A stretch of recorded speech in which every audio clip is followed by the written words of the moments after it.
भक्तजनों, आइए संक्षिप्त आनंद रामायण के राज्य कांड के उत्तरार्ध के 16वें सर्ग में आज हम प्रवेश करते हैं। श्री रामचंद्र जी द्वारा कुश, लव एवं भाइयों को राजनीति का उपदेश देना, राजा के गुण दोषों का वर्णन, धर्म पूर्वक राज्य शासन की महिमा। श्री रामदास बोले, हे शिष्य विष्णुदास, एक बार की बात है, राघवेंद्र रामचंद्र जी ने अपने दोनों पुत्रों कुश एवं लव तथा लक्ष्मण, भरत और शत्रुघ्न, इन तीनों भाइयों को एकांत स्थान में बुलाया और उन्हें बड़े आदर भाव से विस्तार पूर्वक राजनीति का उपदेश प्रदान किया। श्री राम ने कहा कि हे वत्स कुश तथा लव एवं सभी भाइयों, तुम लोग सावधान मन से सुनो। मैं तुम्हें राजनीति की शिक्षा दे रहा हूँ। हे कुश, मेरे वैकुंठ लोक चले जाने पर तुम ही इस संपूर्ण पृथ्वी के राजा बनोगे। अतः तुम विशेष सावधानी के साथ श्रवण करो। चिरकाल तक जीवित रहने की इच्छा वाले राजा को चाहिए कि वह कभी भी झूठ ना बोले। जो राजा काम और क्रोध को जीत लेता है वह सदा सुखी रहता है। राजा को चाहिए कि वह पर स्त्री पर कभी भी आसक्ति ना कर रखे। सत्य, शौच अर्थात पवित्रता, दया, शांति, सरलता, मधुर वाणी तथा ब्राह्मण, गौ एवं साधु पुरुष पर सदा श्रद्धा भक्ति रखना, ये 7 गुण राजा को सदा ही कल्याण प्रदान करने वाले हैं। इसी प्रकार निद्रा, आलस्य, मद्यपान, धूर्त कीड़ा, वारंगनाओं पर आसक्ति, अति क्रीड़ा तथा अत्यधिक मृगया, ये राजा के 7 दोष है। अतः राजा को इनका परित्याग करना चाहिए। राजा को अपनी प्रजा का पालन अपने पुत्र के समान करना चाहिए। राजा को अपनी प्रजा से आय का 6वां अंश राज्य कर के रूप में लेना चाहिए। राजा को चाहिए कि वह गुप्तचरों के द्वारा संपूर्ण पृथ्वी के घटनाक्रम की जानकारी लेता रहे।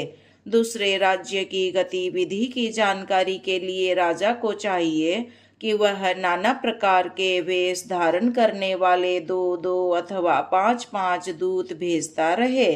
श्रेष्ठ राजा को चाहिए कि वह दूसरे दूत पर विश्वास ना करे। परिस्थिति के अनुरूप साम, दान, दंड तथा भेद, इन 4 नीतियों का राजा को प्रयोग करना चाहिए। श्रेष्ठ राजा को चाहिए कि वह युक्ति पूर्वक समय पर अपने कार्य को सिद्ध करता रहे। वह अपने मन में सोची हुई नीतिगत बात को किसी से भी ना कहे। सामान्य जनों को यहाँ तक कि मंत्रियों को भी कार्य सिद्ध हो जाने पर ही बतलाए। श्रेष्ठ राजाओं को चाहिए कि वे प्रत्येक मास में अपने खजाने की स्थिति का स्वयं निरीक्षण करें।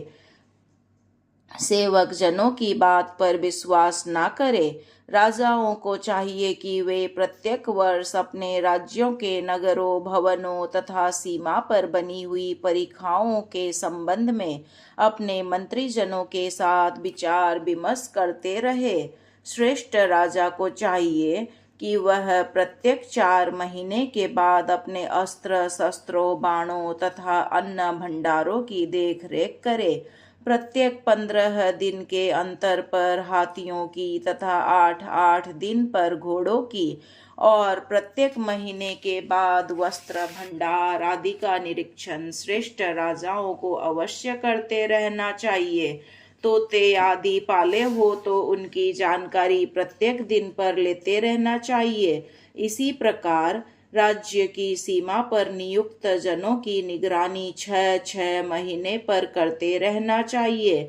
अपने जनपद में निवास करने वाले लोगों के विषय में प्रत्येक दिन जानकारी लेनी चाहिए। प्रत्येक मास में अपने सैन्य बल की देख रेख करे और प्रत्येक 6 महीने पर राज्य के कूप, बापी, तड़ाग आदि की देखभाल करे। पुष्पोद्यानों, बगीचों आदि की देखभाल श्रेष्ठ राजाओं को चाहिए कि वे प्रत्येक महीने में वहां स्वयं जाकर करे अथवा श्रेष्ठ मंत्रियों के द्वारा करवाए। राजा को चाहिए कि वह अपनी सेना साथ लेकर साल भर बाद अथवा प्रत्येक 6 महीने पर अथवा 3-3 महीने पर अपने राज्य में भ्रमण कर सब कुछ निरीक्षण करता रहे। राजा को चाहिए कि वह देवताओं, ब्राह्मणों, गुरुजनों और सन्यासियों को भी कभी असंतुष्ट ना करे, सदा उन्हें प्रसन्न रखे। राजा को अपनी आय तथा व्यय का सदैव स्वयं निरीक्षण करना चाहिए।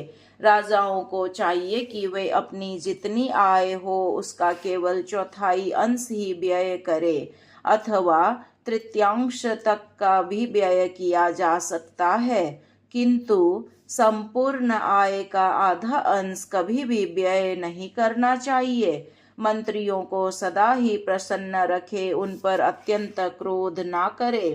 राजा को चाहिए कि जो दुर्ग अथवा किले आदि के रक्षक हो उनके साथ कभी भी वह विरोध ना रखे। राजा को चाहिए कि वह सोने, चांदी आदि की खानों के समीप रहने वाले, नगरों में रहने वाले, दुर्गों तथा पर्वतों पर निवास करने वाले, वन में रहने वाले, समुद्र के पास रहने वाले, द्वीप आदि में रहने वाले, समुद्र के तट पर निवास करने वाले, दूसरे देशों में निवास करने वाले, दूसरे वर्ष में निवास करने वाले, दूसरे द्वीप में निवास करने वाले, पृथक पृथक द्वीप तथा वर्ष में रहने वाले लोगों की जानकारी अपने गुप्तचरों के माध्यम से प्रत्येक 15 दिन के अंदर लेता रहे।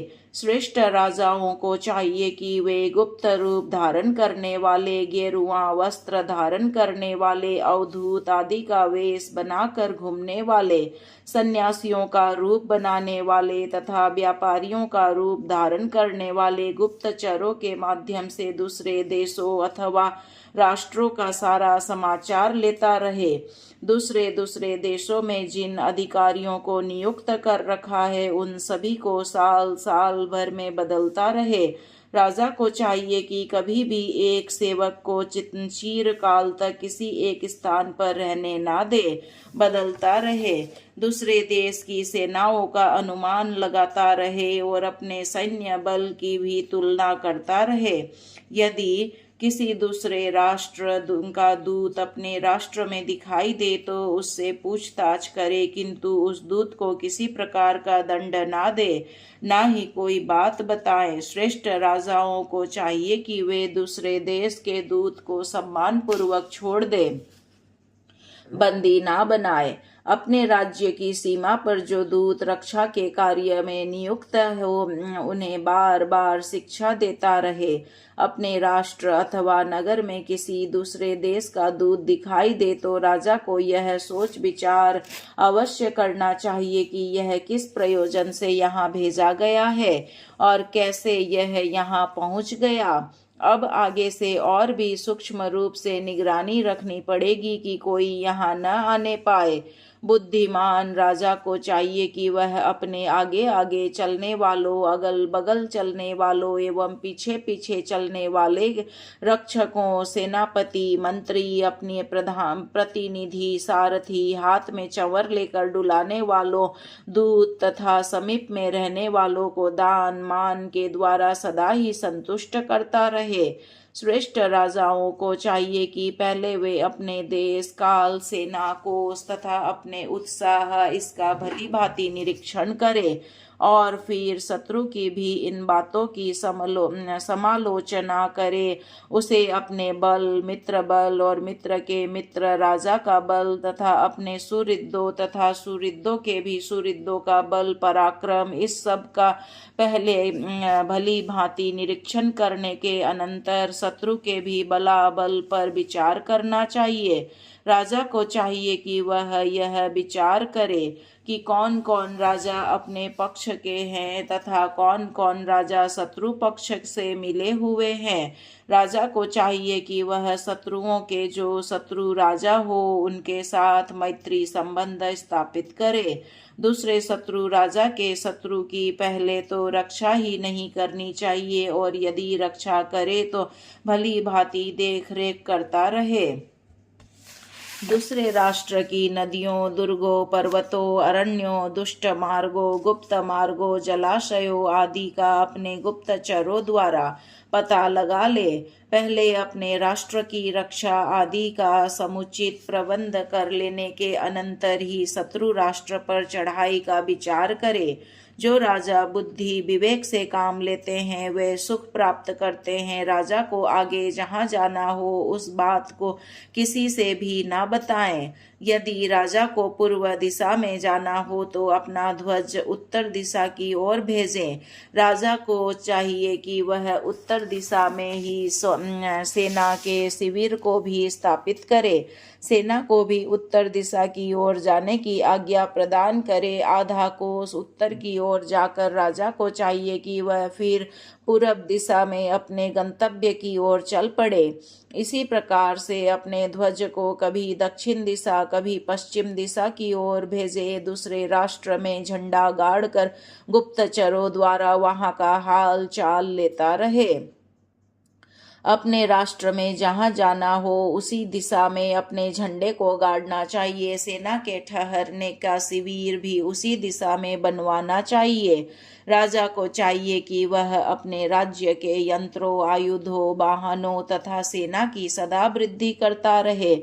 अपने राज्य में धान्य आदि का पर्याप्त संग्रह करे। राष्ट्र में, किले में, अपने नगर में तथा जल विहीन वन में राज्य कोष का बहुत सा धन व्यय करके सुंदर सुंदर जलाशयों को बनवाए। भवनों आदि, दुर्ग, जल आदि के निमित्त राजा द्वारा जो व्यय किया जाता है उसे व्यय नहीं समझना चाहिए, बल्कि उसे अपनी रक्षा का साधन समझना चाहिए। राजा को यह समझना चाहिए कि रक्षा के कार्यों के लिए उसके द्वारा जो व्यय किया जाता है वह पुण्य संचय का ही उपाय है। आपत्ति काल से बचने के लिए धन की रक्षा करनी चाहिए। धन से भी अधिक सावधानी से स्त्रियों की रक्षा करनी चाहिए, किंतु धन एवं स्त्री से भी बढ़कर सतत अपनी रक्षा करते रहना चाहिए, क्योंकि राजा को राज्य का मूल कहा गया है। राज्य को उससे व्यय किए गए एक आना पाई द्रव्य की भी राजा को वसूली करना चाहिए, किंतु जब धन खर्च करने का अवसर आए तो उस समय धन का मुख न देखे, करोड़ों की संख्या में द्रव्य का विनियोग करे। राजा को चाहिए कि वह बिना सेना साथ लिए अपने नगर से बाहर न जाए। सेना लेकर जाए उसे चाहिए कि वह किसी ग्राम में अकेला न जाए और न कहीं अकेला बैठे ही, अकेले कहीं भी ठहरे नहीं और न पैदल कहीं बाहर भ्रमण करे। श्रेष्ठ राजाओं को चाहिए कि वह बार बार किसी दूसरे के घर न जाए। द्वारपाल, जल पिलाने वाले तथा वस्त्र धोने वाले पर विश्वास ना करे। कपड़ा धुल कर आए तो उन्हें अपनी बुद्धि से खूब देखभाल कर पहने। तांबुल के बीड़े को पहले दूसरे को खिलाकर फिर स्वयं दूसरा बीड़ा खाए। दूसरे के दिए हुए पानी को अपनी आंखों से भली भांति देखकर पिए। श्रेष्ठ राजा दूसरे के द्वारा दिए हुए फलों का भी परीक्षण करके ही सेवन करे। जो राजा मिलने को आए उनसे दूर से ही बातचीत करे, उनके समीप में न जाए। प्रतिदिन 1 या 2 बार राजसभा में जाएं, किंतु वहां आधे प्रहर से अधिक न टिके। राजा को चाहिए कि अपने से द्वेष करने वाले को अपने नगर से अथवा राष्ट्र से बाहर कर दे। श्रेष्ठ राजा को चाहिए कि वह पांवों को फैलाकर सभा में न बैठे, घुटनों को हाथों से बांध कर न बैठे और सभा में कभी भी अत्यंत हास्य ना करे। उसे चाहिए कि वह मलिन वस्त्रों को पहनकर कभी भी सभा में ना जाए। गणिका, दैवज्ञ, वैद्य, गायक, बंदीजन, नट, पंडित, धर्मशास्त्र को जानने वाले, विद्वान, तार्किक, वेदों को जानने वाले तथा ब्राह्मण, इन सभी का राजा को चाहिए कि रात दिन दान मान आदि से सम्मान तथा रक्षण करता रहे। नापित पर कभी विश्वास ना करे, उसे धन आदि देकर संतुष्ट करे। राजा को चाहिए कि वह अपने प्रजाजनों को सदा गौरव प्रदान करे और बिना किसी अपराध के प्रजा को व्यर्थ में कष्ट ना दे। राजा को चाहिए कि वह अपनी प्रजा को कभी भी पीड़ित ना करे। राजद्वार पर स्थित दूतों को चाहिए कि जो राजा अपने राजा से मिलने के लिए आए, द्वार पर ही उनके कंचुक आदि बंधनों को उतरवा ले, कमर बंद रखवा दे। इस प्रकार से भली भांति उनका परीक्षण करने के अनंतर ही राजा से मिलने भीतर जाने दे। जो राजा से मिलने आए वे राजा को प्रणाम करने के अनंतर ही अपने आसन पर बैठे। मंडलिक राजाओं को चाहिए कि वे सभी राजा के समक्ष स्थित आसनों पर बैठे तथा हाथ पैर समेटकर राजा की ओर देखते हुए स्थित रहे। राजा के समक्ष न तो हंसे, न बार बार जमाई ले, न छींके और न थूके ही। सभी मंडलिक राजाओं के द्वारा राजसभा में आने पर अथवा वहां से जाने पर दोनों समय राजा को बार बार प्रणाम किया जाना चाहिए। दूसरे राजाओं को चाहिए कि वे राजा के समक्ष अत्यंत ऊंचे आसन पर ना बैठे। राजा को चाहिए कि वह कंचुक आदि धारण किए बिना राजसभा में ना बैठे। श्रेष्ठ राजाओं को चाहिए कि यदि वे जंगल में शिकार खेलने जाए तो गजराज तथा गर्भिणी मृगी का कभी भी वध ना करे। जो वन्य पशु सोया हुआ हो, जल पी रहा हो, भागकर अपनी शरण में आया हो अथवा विश्वस्त हो, उसे नहीं मारना चाहिए। जो वन्य पशु क्रीड़ा में आसक्त हो, श्रेष्ठ राजाओं को चाहिए कि उसका भी वध ना करे। अपने राज्य की सीमा पर पूर्व पश्चिम आदि 8 दिशाओं में रक्षक को नियुक्त करके ही राजा को शिकार खेलना चाहिए। रात्रि के समय राजा नगर आदि का समाचार जानने के लिए अपने मित्र को साथ लेकर और अपने को कंबल आदि से ढककर छद्म भेष में बाहर घूमने निकलना चाहिए। नगर के द्वारों, फाटकों आदि की अर्गला आदि का वह निरीक्षण करे। राज्य में लोग अच्छा बुरा क्या कहते हैं सब कुछ सुना करे। इसकी जानकारी के लिए वह स्वयं भ्रमण करे अथवा किसी विश्वस्त व्यक्ति को वहां भेजे।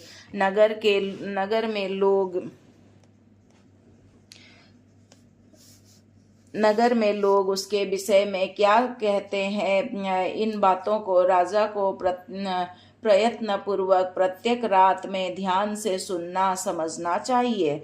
अपने घर में कलह नहीं करना चाहिए। सभा में विराजमान होने पर घरेलू कार्य के विषय में थोड़ी भी कोई चर्चा नहीं करे। सभा में मौन होकर बैठे और थूके नहीं। राजा को चाहिए कि वह सभा में स्थित रहने पर अपने हाथों से अपना सिर न खुजलाए।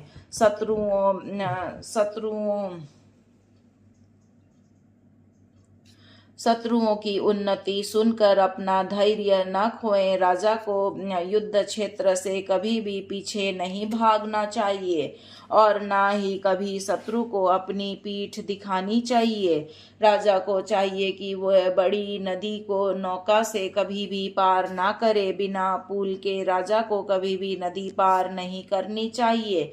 राजा को अपने पुत्र आदि परिवार के साथ कभी भी नौका द्वारा नदी को पार नहीं करना चाहिए। साथ ही अपने पुत्रों को साथ वह नौका में जल क्रीड़ा ना करे। राजा को ना तो बाजार के मध्य खड़ा होना चाहिए और ना ही चौराहे पर खड़ा होना चाहिए। राजा को अपनी रानी तथा पुत्र को ताड़ित नहीं करना चाहिए। राजा को चाहिए कि वे अपने राज्य की मोहर लगे स्वीकृति पत्र के बिना न तो किसी को राज्य से बाहर जाने दे और न किसी को प्रवेश की अनुमति प्रदान करे। राजा को यह व्यवस्था करनी चाहिए कि वन में अथवा मार्ग में चोर लुटेरे लूटपाट ना कर सके। राजा को तीर्थ के अतिरिक्त अन्य अवसरों पर कभी भी मुंडन भी नहीं करना चाहिए। राजाओं को चाहिए कि वे पर्व के अवसर पर घोड़े घर में स्नान ना करे। राजा पांव से धनुष और बाण को ना छुए। सूक सारिका आदि के साथ बहुत समय तक क्रीड़ा ना करे। ब्राह्मणों के साथ वाद विवाद ना करे। राजाओं को चाहिए कि वे दरवाजे में खड़े ना रहे और ना बैठे ही रहे। राजा को चाहिए कि वह बीच रास्ते में भी ना बैठे और किसी तरह का खेद ना करे। जिस रास्ते में से स्त्रियां पानी भरने या लाने जाती है वो उस मार्ग पर ना बैठे। वाणिक जनों को धान्य आदि सस्ते मूल्य पर उपलब्ध कराने के लिए दंड का विधान करे। राजा को चाहिए कि अपने राष्ट्र में यदि महंगाई बढ़ रही हो तो प्रजा की भलाई के लिए उसे कर भार कुछ कम कर दे। राजा को प्रजा के ऊपर अत्यंत कठोरता नहीं करनी चाहिए बल्कि उदारता बरतनी चाहिए। राजा द्रव्य आदि ग्रहण कर बदले में चोरों आदि को छोड़ न दे। राजा को चाहिए कि वह कभी भी मुख देखकर न्याय ना करे अर्थात किसी के साथ भी पक्षपात ना करे। न्याय करने का भार दूसरों पर न डालकर स्वयं ही न्याय करे। राजा को चाहिए कि वह दुखी प्रजाजनों का सारा हाल बड़ी ही सहानुभूति पूर्वक सुने। उसे चाहिए कि वह दुखी जन को अपने पास बुलाए और उस पर कृपा करे, अभिमान ना करे। वैद्य ज्योतिषी नट नर्तक पंडित वैदिक वीर गायक और धर्मात्मा इनका आदर करे। श्रेष्ठ राजाओं को चाहिए कि वे यज्ञ दान जप होम संध्या वंदन शिवार्चन स्नान तथा पुराणों का श्रवण इन सभी कर्मों को अत्यंत श्रद्धा भक्ति पूर्वक संपन्न करे। राजा को मादक वस्तुओं का सेवन नहीं करना चाहिए। कृच्छ चंद्रायन आदि कठोर प्रायश्चित व्रतों का भी वह पालन ना करे। सातों द्वीपों के अधिपति राजा को चाहिए कि वह कहीं भी पैदल यात्रा न करे। राजा को एकादशी के दिन फलाहार करना चाहिए। वह निर्जल उपवास ना करे। राजा से ब्राह्मण जो भी यज्ञ वस्तु आदि मांगे वह उन्हें अवश्य अर्पित करना चाहिए क्योंकि ब्राह्मण विशेष सामान्य होते हैं। राजा ने क्रोधवश जिन्हें बंदी बना रखा हो किसी पर्वोत्सव आदि के आने पर उसे चाहिए कि वह उन्हें बंधन मुक्त कर दे। राजा अपनी आज्ञा के उल्लंघन को अपना सिर कट गया है इस प्रकार से समझे। अपने दूत को पर राष्ट्र में अपमान हो तो राजा उसे अपना ही अपमान समझे और अपने दूत का सम्मान हो तो उसे अपना ही सम्मान समझे। श्री राम जी बोले, हे कुश, इस प्रकार मैंने विस्तार पूर्वक राजनीति की शिक्षा तुम्हें प्रदान की और नित्य की चर्या